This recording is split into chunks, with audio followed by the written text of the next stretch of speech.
Nós estamos hoje encerrando esta série Vida Abundante. Recebemos uma série de ministrações desde o primeiro domingo do mês de setembro, que nos fez pensar no valor da vida e como essa vida só é vida quando ela acontece no autor da vida, que é Cristo Jesus.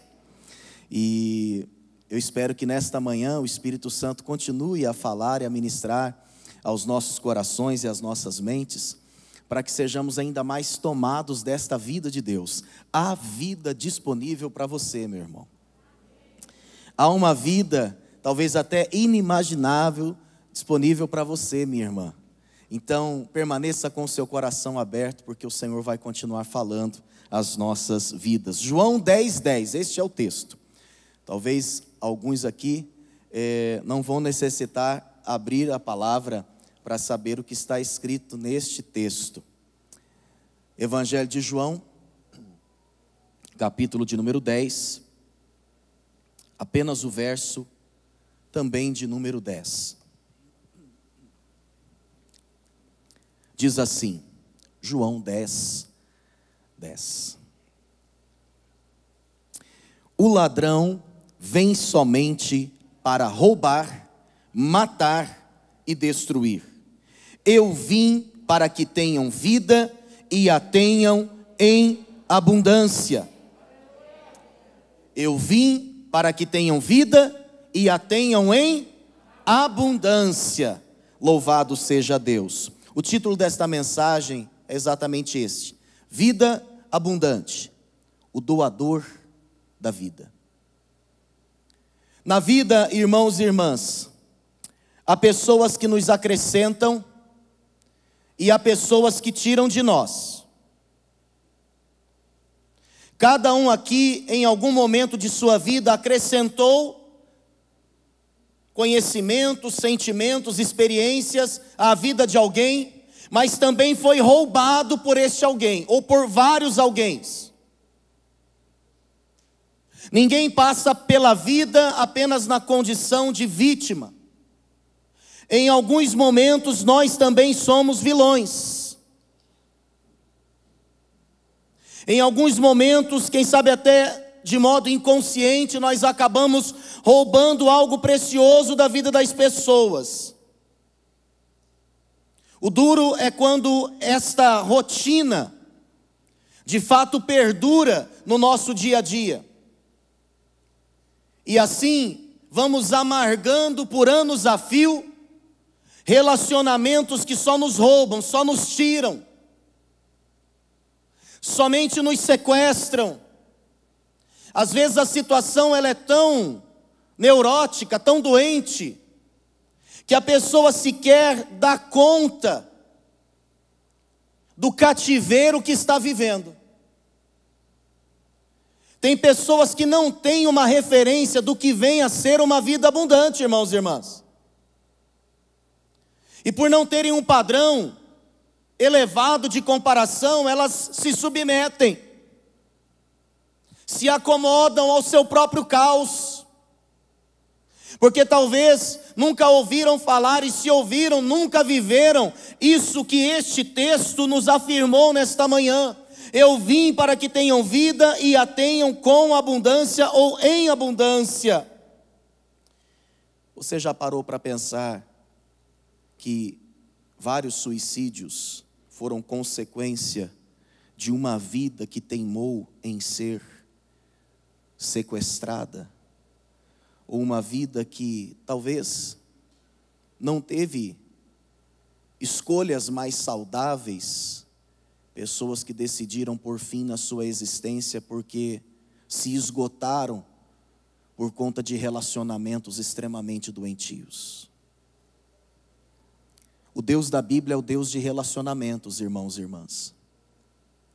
Quando nós olhamos para a matriz de leis de Israel, os 10 mandamentos, nós vemos ali algumas ordenanças que balizam o relacionamento entre homem e Deus.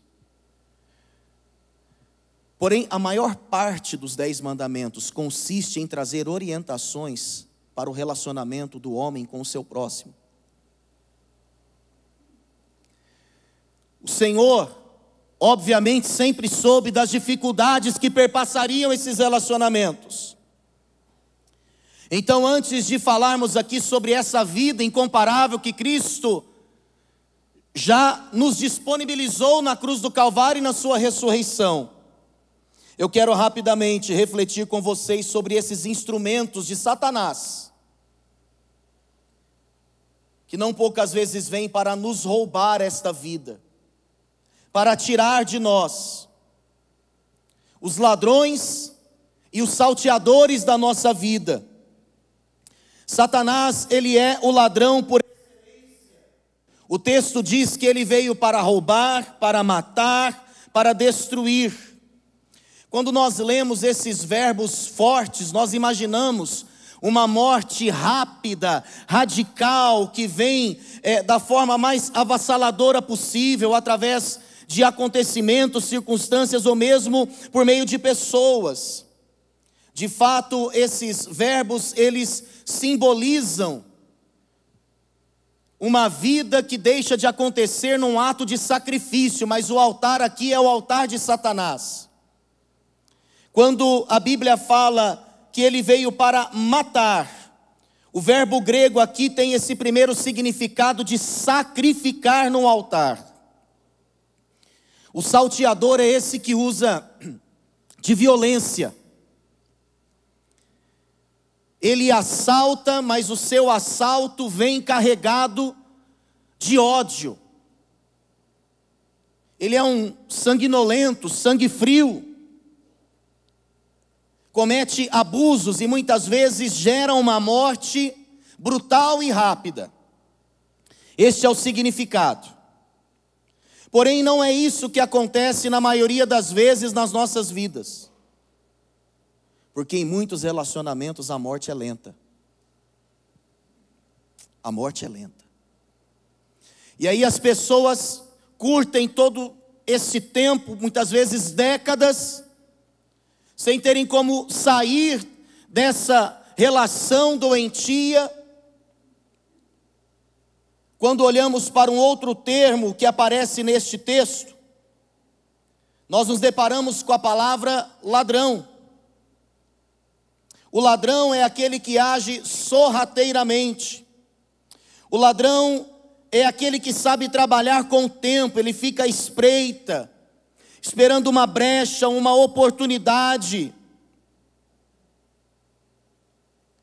Por isso eu quero citar aqui rapidamente alguns exemplos, não de salteadores, de ladrões que agem com violência, mas desses que sorrateiramente vão minando a nossa vida. Há ladrões que agem dentro da família. Padre Fábio de Mello tem um livro chamado Quem Me Roubou de Mim. E nesta obra ele afirma que muitas mulheres foram literalmente sequestradas dentro de sua própria casa, porque lhes foi roubado o direito de desejar, de sonhar, de ter voz. Essas mulheres vivem escravizadas debaixo do jugo de homens também doentes, que já foram vítimas e hoje são vilões. Ele trabalha neste livro, Quem Me Roubou de Mim, essa ideia das relações doentias. Ele fala que há pessoas que nos roubam e há pessoas que nos devolvem. E ao descrever esses cativeiros afetivos, ele diz: eu vi de perto muitas pessoas perderem épocas preciosas das suas vidas, ou até mesmo a vida inteira, porque estavam encarceradas em relacionamentos altamente destrutivos, nocivos. Pessoas que, sem perceber o que faziam, desperdiçavam as suas existências com sonhos que não eram seus. Ele diz: sacrificando enganadas os seus dias, limitando-se a cumprir um papel que lhes tinha sido imposto, incapazes de romper a clausura construída pelos seus algozes. Talvez alguns de nós nos identificamos com esse tipo de relação. A vida tem me ensinado Em nome do amor, cometemos crimes hediondos. Em nome do amor, aprisionamos, condicionamos, cerceamos esperanças, despersonalizamos, impomos fardos, ele diz. Esses crimes nem sempre são noticiados. Nunca vimos ninguém ser condenado como criminoso por ter mantido durante anos e anos uma outra pessoa no cativeiro do seu egoísmo. Não é comum ver uma esposa, diz ele, depois de um longo tempo de agressões psicológicas que a impediram de desenvolver as suas potencialidades, pedir à justiça que o seu marido pague pelo mal cometido. Não é comum que um filho denuncie os seus pais por o terem forçado a desistir dos seus próprios sonhos, subjugando a viver por eles a vida que eles gostariam de ter vivido. São pais que projetam sobre os seus filhos aqueles sonhos que talvez lhes foram negados. Não há registro de que alguém tenha pedido uma indenização, ainda que simbólica, pela vida que desperdiçou em torno de um amor que nunca foi amor. O motivo é simples, diz ele. Esses crimes estão inconscientemente socializados. Cometê-los diariamente nem sempre nos faz termos a consciência de que isso está acontecendo. Como tem sido o seu relacionamento intrafamiliar? Olha para a tua história. Quantos anos? Sequestros. Por quantos anos sequestros já aconteceram, quem sabe, na sua vida, na sua trajetória? Pais sequestrando filhos, maridos sequestrando esposas, mulheres também sequestrando seus maridos. Estamos diante de um texto que diz que o ladrão, ele vem para roubar, ele vem para matar, ele vem para destruir. O que nós podemos dizer desses ladrões que se vestem de paz? Não só sequestram sonhos, projetam as suas incompreensões sobre a vida dos seus filhos, mas homens que abusam dos seus filhos, inclusive sexualmente. Pais que têm um estado tal de doença, que são capazes de matar seus próprios filhos, expõem seus filhos a riscos de morte por conta dos seus devaneios, das suas atitudes inconsequentes, do seu endividamento, dos seus vícios, do alcoolismo, das drogas. Esses dias fiquei sabendo, uma família que não é da igreja, o casal deixa o filho de 2 anos na casa dos pais e foram para um rápido encontro com os amigos. A criança começa a chorar por volta de 9, 10 da noite. Os avós preocupados. E então, os abençoados foram aparecer na casa dos pais no dia seguinte, às 7 da manhã. O mundo vive uma crise de paternidade.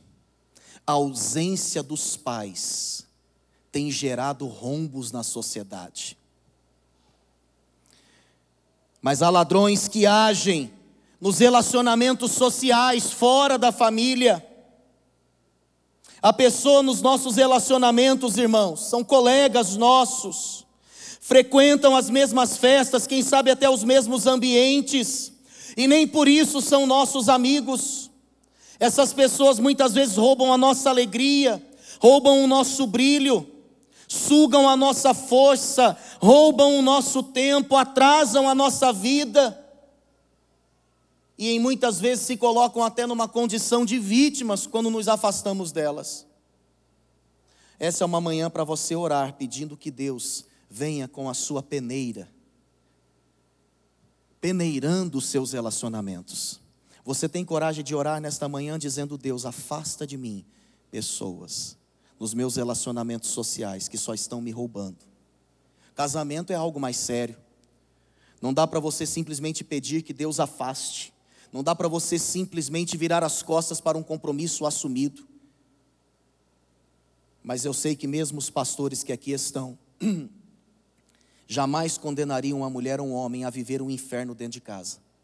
Não é isso, pastora Marlene? Nós lutamos e relutamos, oramos, jejuamos, vamos até as últimas consequências para salvar um relacionamento. Mas nem sempre isso acontece. Quais são os ladrões que de alguma forma estão sequestrando, roubando a alegria, a paz, o brilho, os sonhos, aquilo que o próprio Deus plantou em seu coração? Há ladrões que não são pessoas, são circunstâncias, que também roubam a nossa tranquilidade, momentos de tensão pelos quais passamos, roubam o nosso sono, a qualidade da nossa alimentação, a nossa capacidade de pensar com uma mente refrigerada. Quais são os ladrões que estão subjugando você, meu irmão e minha irmã? Você que está em casa, pense nisso. Paulo também nos adverte acerca das lutas que travamos no mundo espiritual na sua carta aos Efésios. E ele diz que esta nossa batalha, em suma, não é contra pessoas, mas contra principados e contra potestades. Por isso, ele começa essa carta dizendo que você precisa saber quem você é e onde você está. E ele diz no capítulo 1 que Deus nos abençoou com toda sorte de bênçãos espirituais. Se as lutas são espirituais, você tem bênçãos espirituais. Se as lutas são espirituais, você tem armas espirituais. E não se trata apenas daquilo que você tem, mas de onde Deus te colocou. Ele então afirma: nós estamos assentados com Cristo nas regiões celestiais. Uma coisa é você passar por uma situação dessa, quem sabe se sentindo mal, com a sua autoestima rechaçada, em frangalhos. Outra coisa é você começar a resgatar essa verdade bíblica de quem você é e de onde você está. E então no capítulo 6 ele fala sobre a armadura de Deus, que nos potencializa, nos faz defender os dardos inflamados do inimigo. Depois você pode mergulhar com mais atenção nesse texto e pedir que o Senhor possa mesmo proteger sua mente, proteger a sua dianteira, proteger a sua retaguarda. A armadura, ela trazia proteção para as áreas vitais do corpo. E ela também protegia o soldado, o guerreiro, não apenas de ataques da dianteira, da sua frente, mas também ataques que vinham de trás.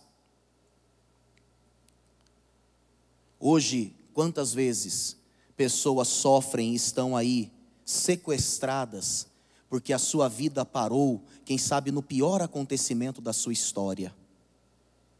Elas não conseguiram avançar.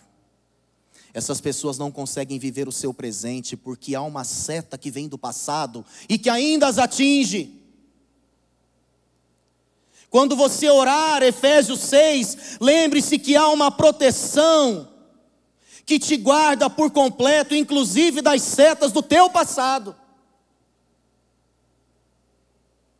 Mas, amados, esse texto ele não fala apenas de ladrões e salteadores. Louvado seja o Senhor por isso. Amém? Esse texto, ele fala do doador da vida. E a vida é uma vida abundante. A expressão grega aqui significa aquilo que vai além do básico. Deus não garante apenas a sobrevivência. A promessa de Deus não é apenas que arrastemos os nossos corpos como que zumbis, mortos-vivos. A vida que Deus tem para você, minha irmã, para o teu casamento, para a tua vida financeira, para a tua vida ministerial, para as tuas emoções, é uma vida abundante.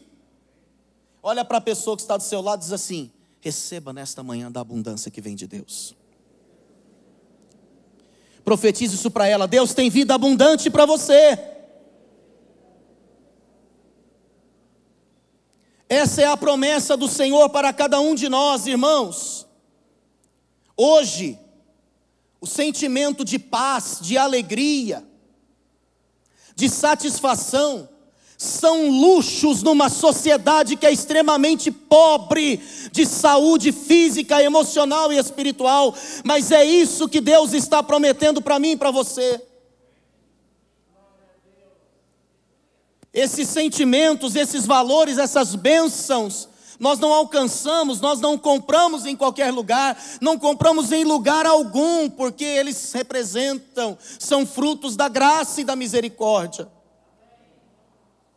Não há uma condição que você ainda tenha que pleitear, não há um lugar que você ainda tenha que alcançar, para que essa vida seja a sua vida. Ele já te colocou com Ele nas regiões celestiais. O sacrifício já foi feito na cruz do Calvário. Quando nós olhamos para os evangelhos, nós vemos que Jesus nos deu vida por meio da identificação com a nossa natureza e com o nosso sofrimento. A Bíblia diz que em tudo Ele foi semelhante a nós. Ele se identifica com as dores da nossa vida, com os choros da nossa vida, com a solidão da nossa vida, com as dores da nossa vida, com as incompreensões da nossa vida, com tudo, sem pecar. Em tudo foi semelhante a nós, com exceção do pecado. E diz Hebreus, por isso Ele pode se compadecer das fraquezas da nossa vida. Por isso Ele pode tornar as fraquezas da nossa vida poder e autoridade em suas mãos. Há uma canção nova que diz o seguinte: Ele foi sugado em meu lugar, hoje eu tenho vida. O refrão afirma: era eu, o condenado era eu. Enquanto, irmãos e irmãs, o ladrão, ele tira proveito da fragilidade das pessoas, o bom pastor protege as ovelhas frágeis, ele as busca quando elas fogem. Ele nos blinda, Ele já cobriu com seu sangue os nossos males, o nosso pecado. Agora, pois, já nenhuma condenação há para aqueles que estão em Cristo Jesus. Por isso, Ele nos dá a vida também por meio do seu amor e do seu perdão. Como viver abundantemente sem perdoar? Eu sei que é difícil, mas nesta manhã eu e você somos convidados a liberar perdão, mesmo a essas pessoas que nos roubaram, quem sabe, a vida inteira. Por mais difícil que pareça o caminho do perdão, vai por mim e pela palavra, ele ainda é o caminho mais fácil para se ter vida abundante. Esses dias, conversando com o pastor Emerson, ele me lembrou de um fato importante. Ele disse: perdão é uma coisa, reconciliação é uma consequência dele. Diz, perdão é uma decisão, a reconciliação ela envolve estratégias de reaproximação. Às vezes isso é possível totalmente, às vezes é parcialmente possível e às vezes não é possível.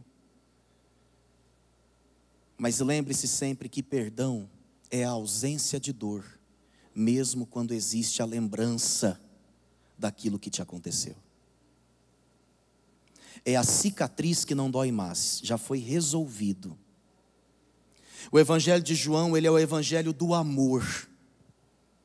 O Evangelho de João, ele nos mostra, até porque João era um evangelista mais amoroso, de alguma forma mais melancólico, mais próximo, mais sentimental. Então ele fala muito sobre o poder desse amor. Esse amor que perdoa a mulher pecadora que foi pega em adultério. Este amor que muito perdoou e que por isso recebeu uma unção nos seus pés, com um nardo puríssimo de Maria. Esse amor que perdoou a mulher samaritana. Esse amor que concedeu nova vida a Nicodemos. Todas essas histórias estão registradas no Evangelho de João. E as suas páginas terminam mostrando talvez a fase, a cena mais linda vivida pelo apóstolo Pedro. Depois de ter negado a Jesus 3 vezes, Pedro abre mão claramente do seu ministério. Ele, como líder, chega para os amigos discípulos, ele diz assim: eu não sei vocês, mas eu vou voltar para a pesca. Para mim não dá mais esse negócio de ser discípulo. Eu ostentei tanto a minha espiritualidade, eu disse que ainda que todos o negassem, eu jamais o negaria. Mas eu o neguei 3 vezes e o galo cantou. Então eu estou voltando para a pesca. E a Bíblia diz que Jesus o esperava na praia com peixe, pão, a lenha queimava. E ao redor daquela fogueira, Jesus então perguntou para Pedro: Pedro, tu me amas? E Pedro disse: eu te amo. Apacenta as minhas ovelhas. Pedro, tu me amas? Sim, Senhor, eu te amo. Então apacenta as minhas ovelhas. Pedro, você realmente me ama? Sabe o que está incutido nessas frases, irmãos? Não é a capacidade simplesmente de alguém amar, mas é a capacidade de se ter a certeza que foi perdoado. Porque como amar se você não se sente perdoado, perdoada? A maior dificuldade de Pedro não era amar a Cristo, essa era a parte mais fácil. A maior dificuldade era aceitar o perdão que vinha de Jesus. Um homem de certa forma machista, precipitado, ainda meio truculento. Ele estava se culpando demasiadamente naquele contexto. Mas Jesus ali diz por 3 vezes: Pedro, tu me amas. Como que dizendo: Pedro, eu te amo. Eu sou a tua certeza de amor e de perdão. Então pastorei as minhas ovelhas, apacenta as minhas ovelhas. Pastor Hernandes Dias Lopes fala de doenças ramartiagênicas. Doenças que foram geradas na alma pelo pecado da falta de perdão. Quantas pessoas começaram a adoecer na alma e hoje estão, quem sabe, com os seus organismos tomados por doenças físicas. Meu irmão, você precisa perdoar. Meu irmão, você deve perdoar. É um privilégio perdoar. Quando nós olhamos para a vida de Jesus, nós vemos que Ele se sacrifica. Ele é a porta que está ali protegendo as ovelhas, mas Ele vai atrás mesmo daquelas que o abandonam. Ele as atrai em seus laços de amor, em suas cordas de misericórdia. Eu quero terminar essa palavra dizendo que Ele nos dá vida por meio do discipulado. Ele nos dá vida por meio do relacionamento sério com Ele, com a sua palavra. Você quer ter vida? Desenvolva um relacionamento sério com Deus. Você quer experimentar essa vida abundante? Olha o que diz João 5, 24.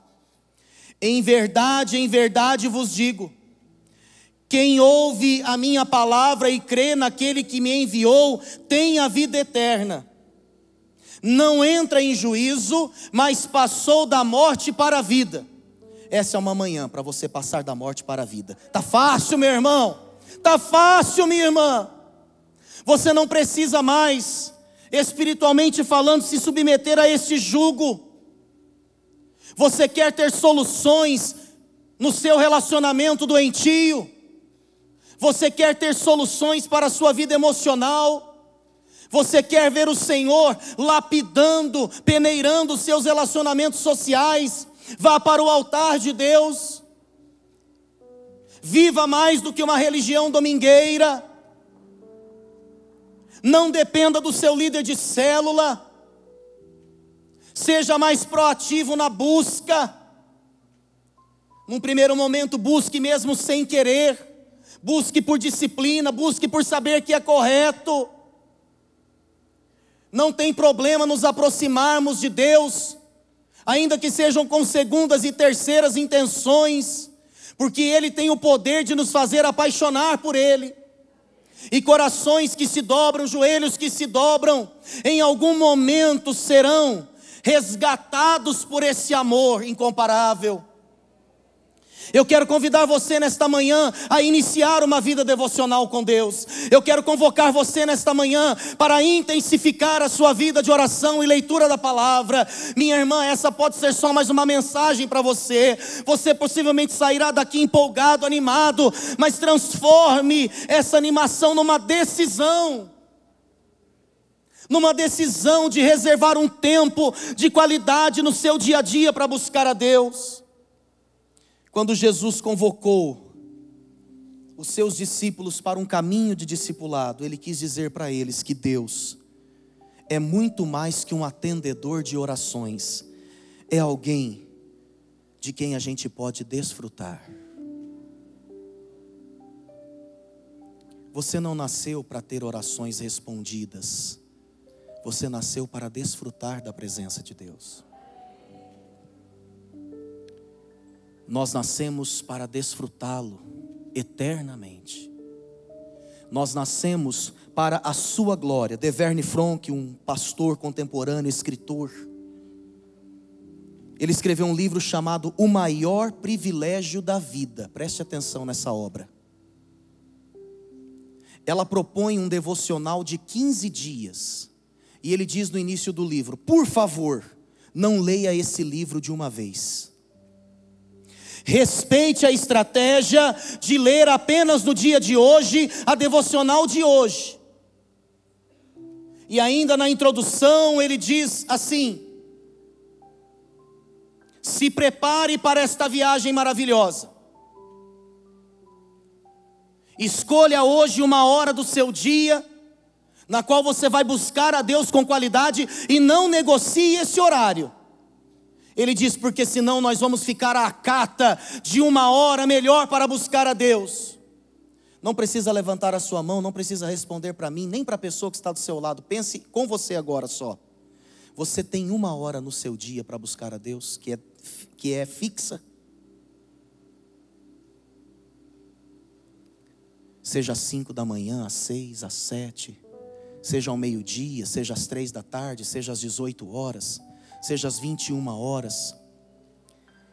Irmão, como é que nós vamos ter vida de Cristo se nós não nos relacionamos com Cristo? Esse pastor, ele diz o seguinte: teve uma fase da minha vida que eu precisei decidir se eu continuaria naquela mesmice. E ele diz: nem mesmo os convites para ministrar a grandes plateias me confortava. Ele assume o seu erro e ele diz assim: porque me faltava. Eu estava em falta com Deus e eu estava em falta com as pessoas que me ouviam. Eu estava em falta comigo mesmo. O maior privilégio da vida é poder desfrutar de Deus. Por que a gente quer ir para o céu para estar com Deus lá se a gente não quer tê-lo aqui?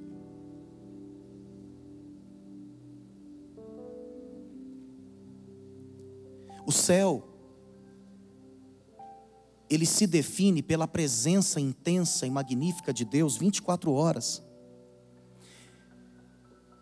E o céu é marcado pelo desfrute dessa presença. O que é céu? É desfrutar da presença. O céu é o lugar para aqueles que aprenderam a desfrutar da presença aqui. É aqui que começa o teu céu. Você quer ver esse inferno do teu casamento se transformar num céu? Você quer ver o inferno das tuas emoções se transformar num céu? Ganhe mais tempo de qualidade em Deus. Você vai ver que aquilo que as tuas palavras não conseguiram resolver, o que você não conseguiu mudar nessa pessoa, Deus vai pegar a vida desse homem. Eu profetizo em nome de Jesus isso. O bom pastor vai atrair essa ovelha que quem sabe nem sabe que é ovelha. Ele vai trazer paz ao seu coração. Há um hino que diz: preciosas são as horas na presença de Jesus, comunhão deliciosa da minha alma com a luz. Os cuidados deste mundo não me podem abalar, pois é Ele o meu abrigo quando o tentador chegar. Se quereis saber quão doce é a secreta comunhão, diz a última estrofe, podereis muito bem prová-la e tereis compensação. Procurai estar sozinhos em conversa com Jesus. provareis na vossa vida o poder que vem da cruz. Quero convidar você a ficar em pé neste momento, nós vamos orar.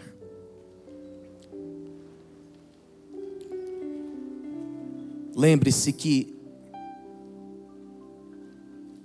o Senhor hoje te libera uma palavra de libertação desse cativeiro. Quem recebe essa palavra? Você que está em casa, recebe essa palavra também aí, meu irmão, minha irmã. Feche os seus olhos. Se derrame na presença desse Deus que quer te curar. Se os ladrões vêm para matar, para roubar e destruir, Ele veio para nos dar vida em abundância. Pela identificação com o nosso sofrimento, pelo perdão que nos atrai, que nos oferece novas oportunidades, pelo caminho do discipulado e da comunhão preciosa. Você não pode viver mais um minuto sequer sem desfrutar desse privilégio de ter uma audiência diária com o Rei dos Reis e Senhor dos Senhores, de conhecer o seu coração, o seu caráter, de receber do seu jugo que é suave, do seu fardo que é leve, de depositar aos pés dele todo o peso, todo o fardo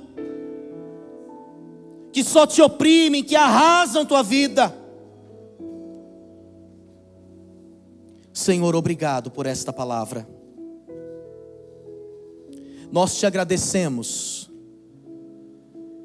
porque a tua morte e ressurreição nos garantem a vida.